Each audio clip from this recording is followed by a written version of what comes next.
여러분 안녕하십니까? 포항 MBC 뉴스입니다. 오늘은 황사의 영향으로 미세먼지 농도는 나쁨 단계가 예상됩니다. 또 오전부터 오후 사이 비가 조금 내리겠는데요. 예상 강수량은 5mm 정도입니다. 조주경 기상캐스터입니다. 오늘 아침 나오실 때는 우산 하나 챙겨 나오시는 게 좋겠습니다. 황사가 섞인 비가 내릴 전망인데요. 오늘 오전부터 낮 사이에 내리겠고요. 지속 시간은 1시간에서 2시간으로 짧겠습니다. 또 예상되는 강수량은 5mm 안팎으로 적겠습니다. 강한 북서풍을 타고 황사가 밀려와서 오늘 오후에 일시적으로 미세먼지 농도 매우 나쁨 수준까지 치솟겠습니다.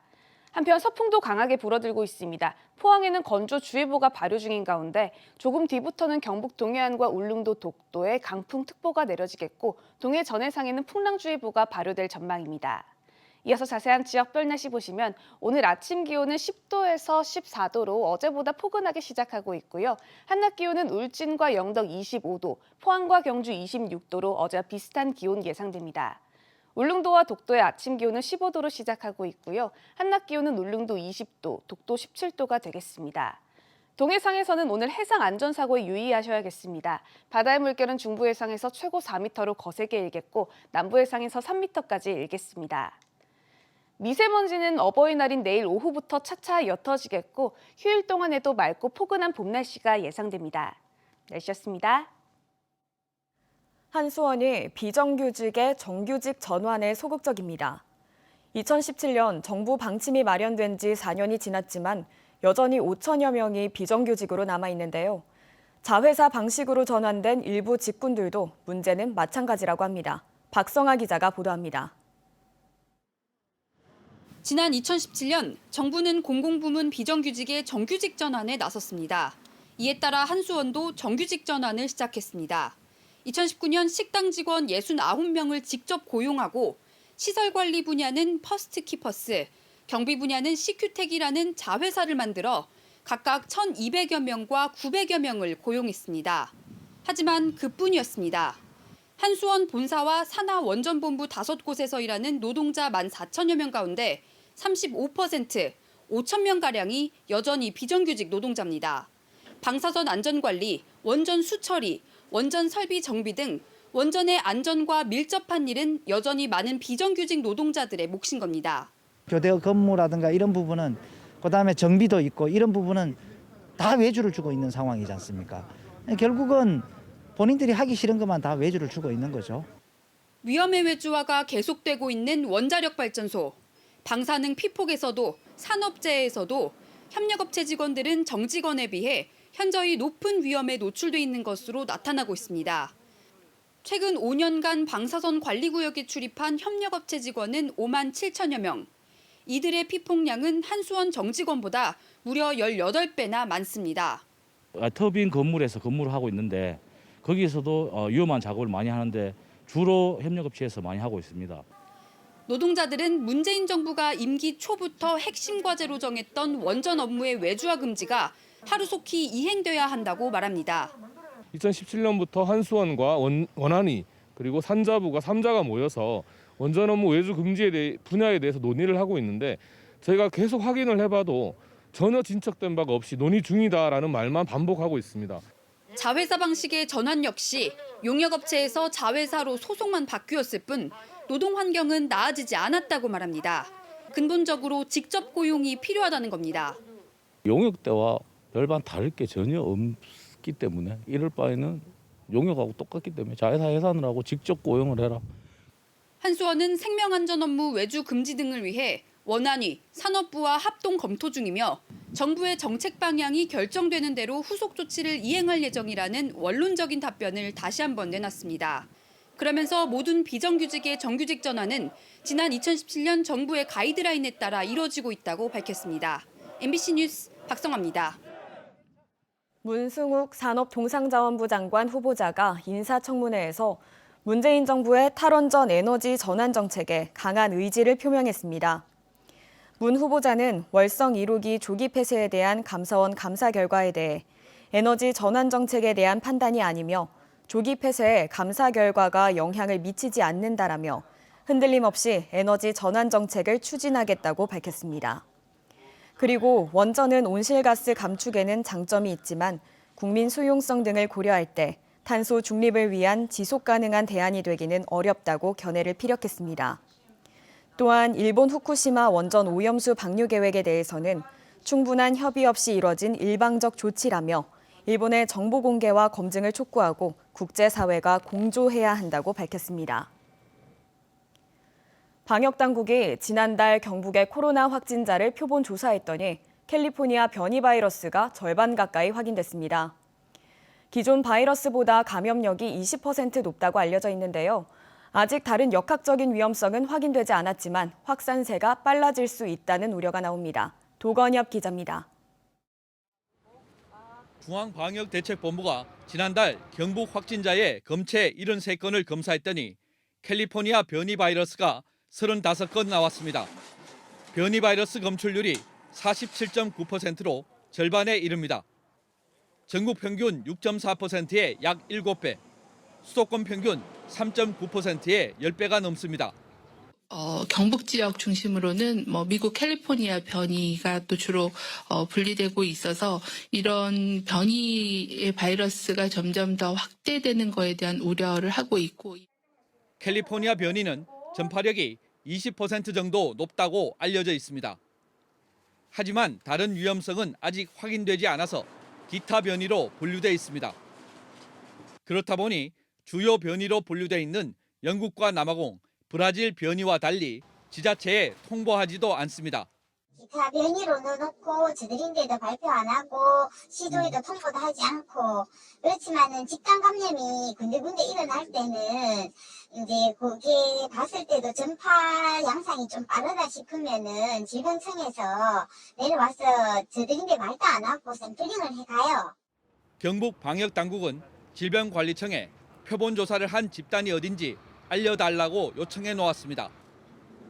캘리포니아 변이는 아직 위험성이 더 확인되지 않았지만 빠른 대응을 위해서 지자체에 알릴 필요가 있다는 의견도 나옵니다.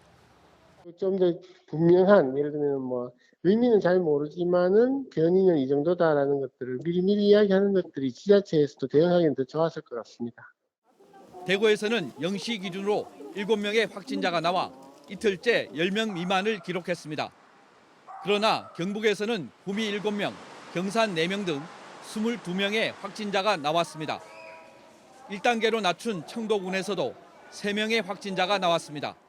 경북은 지난 1일 12명 이후 닷새째 20명을 넘었습니다. 일주일간 하루 평균 확진자도 23.9명입니다.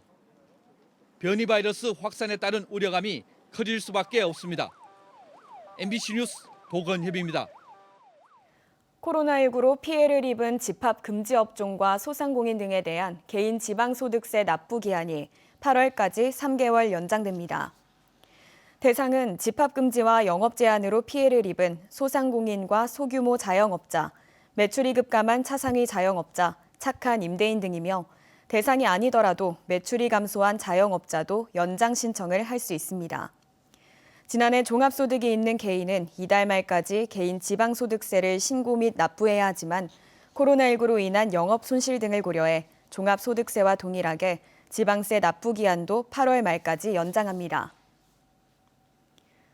영덕군은 코로나19 장기화로 소득이 줄었음에도 4차 재난지원금 등 피해 지원금을 받지 못한 저소득 가구를 대상으로 지원금을 지급합니다. 지급 대상은 올해 1월부터 5월까지의 소득이 2019년과 2020년 소득에 비해 줄어든 가구 가운데 기준 중위 소득이 75% 이하면서 재산이 3억 원 이하인 가구입니다. 지원 신청은 온라인의 경우 오는 10일부터 28일까지 복지로 홈페이지에서 방문 신청은 17일부터 다음 달 4일까지 읍면 사무소에서 할 수 있습니다. 경북도 의회가 출범 69년 만에 처음으로 의원 징계를 의결했습니다.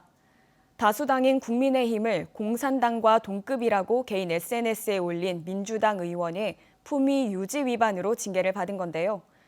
민주당은 국민의힘이 도박, 부동산 투기 등의 사례가 있었지만 징계를 받은 적은 없다며 반발하고 있습니다. 김건엽 기자가 전합니다. 경북도의회 본회의장, 민주당 의원석마다 징계에 반대하는 구호가 적힌 종이들이 나붙었습니다. 마지막 안건으로 민주당 김준열 의원 징계안이 상정되면서 소란이 일기 시작합니다. 이의 없습니까? 이의가 없으므로 민주당 의원들의 발언권 요구는 받아들여지지 않은 채 본회의는 비공개로 전환됐고 60명 중 42명이 표결에 참여해 찬성 32명, 반대 5명, 기권 5명으로 김준열 의원에 대한 경고 징계가 확정됐습니다. 이번 징계는 김 의원이 비정규직 관련 조례안이 부결된 이후 개인 SNS에 국민의힘을 공산당과 가히 동급이라고 올린 글이 원인이 됐습니다. 진정한 사과를 해라.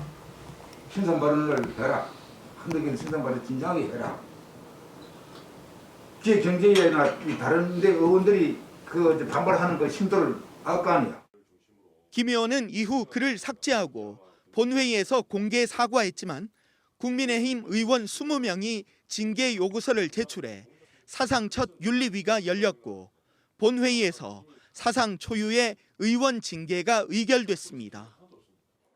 이 자체가 표현의 자유와 다양성을 존중받지 못하는 사례가 될 것이고 이 부분에 대해서 불합리한 점, 절차상 부당한 점을 밝혀나갈 것입니다. 민주당이 가처분 소송을 비롯한 당 차원의 대응을 예고하고 국민의힘 의원들의 공무원을 향한 폭언, 도박, 부동산 투기 등에 대한 윤리위 회부를 요구하고 나서면서 첫 징계 파문은 확산될 것으로 보입니다. MBC 뉴스 김건엽입니다. 강원도 영월 흑돼지 농가에서 아프리카 돼지열병이 발생함에 따라 경상북도는 방역 강화 조치를 긴급히 시행한다고 밝혔습니다.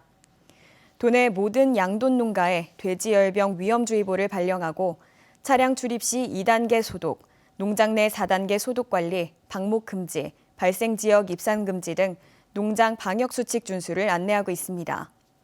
강원도와 인접한 북부 권역 10개 시군은 2주간 살아있는 돼지와 분뇨의 권역 밖 이동을 금지하고 권역 안에서 이동할 때는 돼지열병 검사를 받도록 했습니다.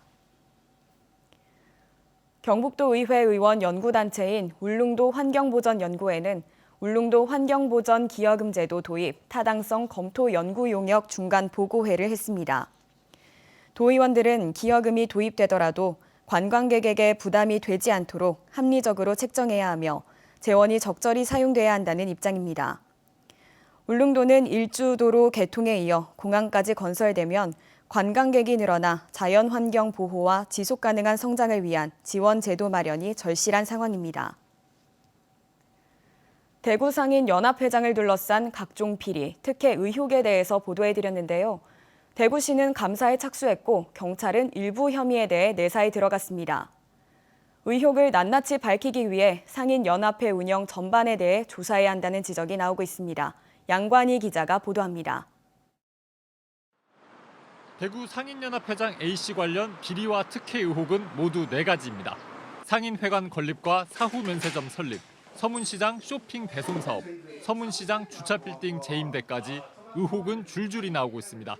대구시가 적게는 수억에서 많게는 수십억 원을 들여 시행한 사업들입니다. 이 모든 사업에 현 상인연합회장이 연루돼 있습니다. 대구시와 중구청에서 A씨 건물을 사들이거나 임차한 뒤 그 공간에서 함께 사업을 했습니다. 또한 조례를 어기고 시민 재산에서 수억 원의 부동산 임대료를 챙기도록 방조하는 식이었습니다. 일부 사업에는 A씨 딸까지 참여해 대구시 예산으로 월급도 받았습니다. A씨 딸이 참여한 사업은 시 예산 7억여 원이 쓰였지만 제대로 시작조차 못한 채 2년 만에 공중분해됐습니다. 그러나 A씨와 A씨 딸 등은 어떠한 특혜나 비리는 없다며 시 예산 낭비 등에 대해서는 대구시에 책임을 돌리고 있습니다. 대구시는 모든 의혹에 대해 감사에 착수해 자료를 확인하고 있습니다. 다만 담당자가 퇴직하고 시일이 오래돼 확인에 시간이 걸린다고 밝혔습니다. 경찰도 A씨와 대구시에 대해 부패방지법 위반 등 내사에 들어갔습니다. 그러나 정식 수사는 대구시 감사 결과가 나온 뒤 한다는 입장입니다. 시민단체에 이어 정치권에서도 기득권을 향한 특혜 행정과 부실 행정은 결국 세금 낭비라며 철저한 감사와 수사를 촉구하고 있습니다. 지금 뭐 여러 의혹들이 사실 굉장히 광범위하게 지금 나오고 있는 상태라서 단지 거기에 대해만 감사할 것이 아니라 더 넓혀서 감사폭을 더 확대해야 되지 않느냐 그런 걸 지금 요구하고 있는 중입니다. 상인연합회장과 관련된 사업에는 세금 수십억 원이 특혜성으로 투입됐습니다. 그에 따른 이익은 누가 얼마나 챙겼는지 대구시와 수사당국이 풀어야 할 숙제입니다. MBC 뉴스 양관입니다. 경주시가 경주민속공예촌 인근에 추진 중인 신라금속 공예지국 조성 사업이 오는 10일 착공돼 본격 추진됩니다. 신라금속 공예지국 사업은 195억 원을 들여 2만 4천여 제곱미터 면적의 금속공예 체험관과 황금정원, 인공폭포 등을 조성할 계획이며 내년 12월 1차 준공을 목표로 하고 있습니다.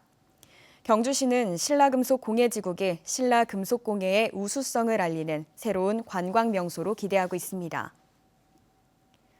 경북도 내 각급 학교 학생의 15.5%인 4만 4천여 명이 통학 차량을 이용하는 것으로 나타났습니다.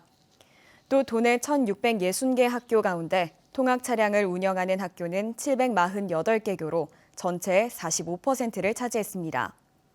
경북교육청이 통학 차량 실태 조사를 한 결과 이용 학생 수가 지난해보다 16.4% 증가했는데 인근 학교와 차량 공동 이용 확대로 효율성을 높인 것으로 평가됩니다.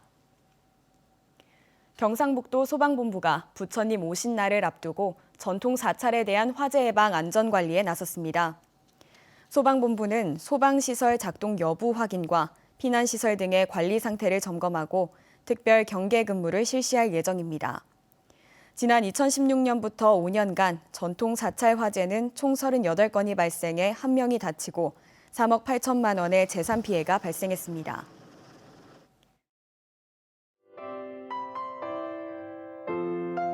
오늘 아침 나오실 때는 우산 하나 챙겨 나오시는 게 좋겠습니다. 황사가 섞인 비가 내릴 전망인데요. 오늘 오전부터 낮 사이에 내리겠고요.